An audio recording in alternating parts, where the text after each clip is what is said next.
Alright guys, thanks for tuning in iCup TV. You guys are tuning into week number 1 of ICC Cup Clan League between Division A, which is going to be Disturbed Minds versus Noob's team. Competing for Disturbed Minds, it will be spawning in the bottom right, it will be Disturbed Minds Noise. And spawning in the bottom right, it will be Noob's team's Favorite. And Favorite was not able to achieve victory last game in that TVP, and it will be another TVP, so we're gonna have to see how it plays out. The map will be, I just completely did not do that right. I didn't want to I wanted to reveal the map for a reason. The map will be Empire of the Sun. I don't really know much about this map. All I really know is that you have a small, you could one base, but not really likely, and you're not on the high ground.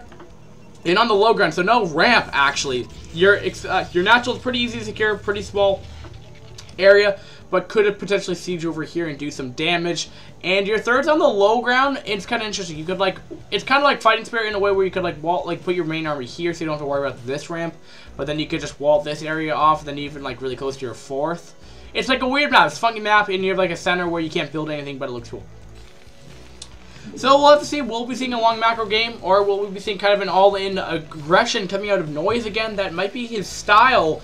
But we'll have to see. For this game, by the way, guys, this game was played on April 14th, 2012, if you were wondering. So if this VOD should be going up around May 2nd, at latest the 3rd, and earliest at the 1st. So, regardless, his APM, Favorite's APM in this game is going to be 193. And compared to Noise's APM, which is going to be 228. So slightly higher. Edge, I mean, Noise likes to go, I can't say for sure, but we could be seeing an all-in again. That might be something that he likes to do. Again, I don't know these players. I've never really gotten to the point where I personally know a lot of these players anyway. it's kind of like school, and then Brood War, and then render videos, and then school, then sleep, and then Brood War. It's like, I rarely ever actually go communicate with people, in the Brood War scene most of the time. I want to, but, theoretically, with my 875, hour plan to cast every single, Clan League game, it's gonna be tough. But, games short like that will definitely cut those hours back for sure right there, because that was actually supposed to be a 25-minute game, so I did save 10 minutes off that 875. If you guys are trying to know what I'm referencing here, just go back to VOD number 1 if you're wondering of this series. So, but we will be seeing range, and we're seeing a 2-gate pressure or a 2-gate expand. He did kind of go a little risky last game. He did kind of get a little greedy though. A 1-gate expand is a little more risky when I'm thinking about it. It's not super standard to go that. You can get away with that, especially on cross positions. You don't normally see that all-in aggression, but we saw, that is possible, and it works from time to time. But we will be seeing 2 gates, so he just wants to make sure that doesn't happen again, because, if he had nearly as many Dragoons, he was on the high ground. But this map, though, if he was to go for a 2-factory pressure with siege mode, and, able to, put up tanks out here without him knowing about it, that could do some damage. He could exploit this wall pretty effectively. But we'll have to see that. We'll be seeing Machine Shop coming up as well right here. And he's stockpiling the minerals for something right here. Could be another factory coming up or an expand. Maybe a 1-factory fast expand. But, I wouldn't put it behind Noise to do that. But he will be seeing a scouting. Nope, it looks like he's going to be setting over all of his Dragoons right over here. Be checking for any kind of aggression right here, but we will be seeing siege mode like I was talking about. He could exploit this, effectively depending on the situation here, but will eventually just, whittle this barracks down a little bit. We'll force an SCV to go mine that and just delaying, being annoying, being active with his units, better than nothing.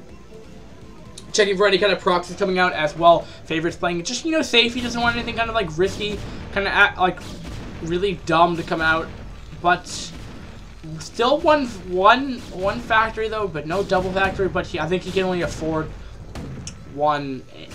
I believe he can only afford 1 tank and siege mode right now, just because of the gas dependence. But we'll continue to bring over more Dragoons here, and he does have siege mode though. But this tends to be a little bit more risky here, especially without. Oh, he's in range. Will there be enough SCVs? I think that tank's got to go down, and now he has nothing to defend. Oh my goodness gracious. Will that tank get out in time, though? And we'll be sieging up finally out of position right there, so he will be okay. But he did find a sweet spot, though, where the tank doesn't see that Dragoon. At the same time, we'll be seeing Citadel, and we'll be seeing Temple Archives. We're going to see some DT action coming up. And he is going for a CC. He's not going to have detection. And I think this game might be over, especially when that DT comes out. He has nothing. He's going to be completely out of position here. He's using 6 SCVs that aren't mining now. At the same time, Favorite is, taking expand here. And we're going to see kind of like a standard build here. The unique build coming out of the unique opening, you could say. Oh, it looks like we finally stopped. But you could say the unique opening coming out of NoisE here, it hasn't really worked off too well. This is, sometimes why you don't go with these kind of builds right here. Obviously, I analyzed this to the point where I would do it. But like I said, Brood War is a very interesting game. In theory, something might sound really, really good, but in reality, actually, it really isn't. Does that look like it's on the high ground? The leg is on the high ground. Oh, you can see inside of it, and keep in mind, though, that they have a 100% hit rate, because it's, even if they're going through a wall, it doesn't matter, it's still on the same ground. So DT will be making his way out right now. 1 DT, 2 DT, and I think we'll even be seeing continued prediction of DTs, which we will be seeing. He doesn't have an Academy up, and he doesn't have an eBay up, more importantly, which is surprising. I think in this situation, like, what would he expect? An expand and tech. Tech goes into DTs, that means Storm. That means Templar Archive. Most times, at least in metagame, as of lately, that has completely gone to... Oh, the DT's in the base right here. Didn't drop it off in time. And trying to get him a missile turret, but too little, too late. DTs are going to be in the base. Eventually killing off this. He might have, but he's going to lose this CC over here, which is going to make this macro... What could have been a macro game into a game over. GG coming out of NoisE right here, and now we see that was game. And like our other game here, for fifth of the game here, coming for just to give a tip to NoisE here. NoisE, I think the only one thing it's just you got hard counter. That's what happened this game. Get up now. This game might have looked differently for 2 reasons. Number one, you win an unorthodox strategy, which, has its perks. You successfully won a game with an unorthodox all-in. But when you go siege first, it doesn't tend to have a very high rate against Protoss.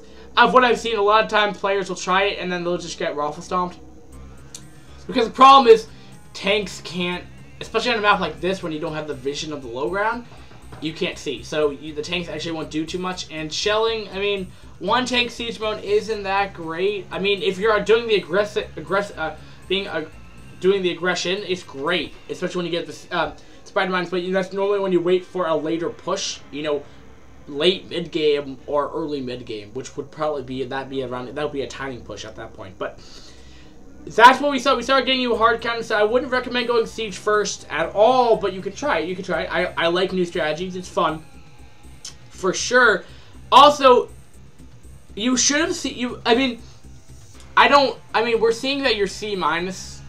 So, maybe, you haven't quite got the adaptation of knowing what your opponent's going to do. And obviously, it's much, much, much harder in game than me actually, commentating. I can predict something happening on screen pretty far, maybe 5-6 minutes ahead at this point in time, because I've casted for, 3-4 months at this point in time. I'm not a great caster, but I'm just pointing that out there. The decision making, thinking ahead of what your opponent's going to do, even though you're not going to be seeing. Because, Brood War is generic in a way. Generic, not in a terrible sense, but enough that you can know what your opponent's doing. You can guess. A logical guess. And we saw the logical conclusion of what Favorite was doing. He went for an expand, okay, but what's he going to do? Is he going to go... He could go Mass Dragoon, but that's probably not going to do too great, as he has 3 Dragoons, as he has 3 tanks, maybe even 4 tanks at this point in time, because I don't know if Favorite actually knew about the tank numbers, but they're all sieged up. There's no way you're going to bring in Dragoons there. They can't even go target fire them. They're too far away. They're too far set back. So, what that concludes to is that he's probably going for some tech. Now, that's probably going to be Arbiter tech, but because if his attack did go, if he was playing safe. But he has to get Templar Archives anyway, even if that's going for an early Storm or whatever. He's teching, which means he's getting Templar Archives, which means there's going to be 1 or 2 DTs. Also put in the fact that DTs have been more common in the metagame lately of replays I've seen, and DTs are pretty common in pretty much every PV whatever matchup there is. DTs are pretty popular. And I'm surprised why I didn't get an eBay and a missile turret up in response to that. That could even also snipe off observers too, which is another thing. But without further ado, we'll go on to game number 3. So that means that this series is tied up all up right now, and we'll have to see if Noise or Favorite can bring a victory back here. So thanks for tuning in iCup TV, guys, and your host, iCup Fix, is out of here.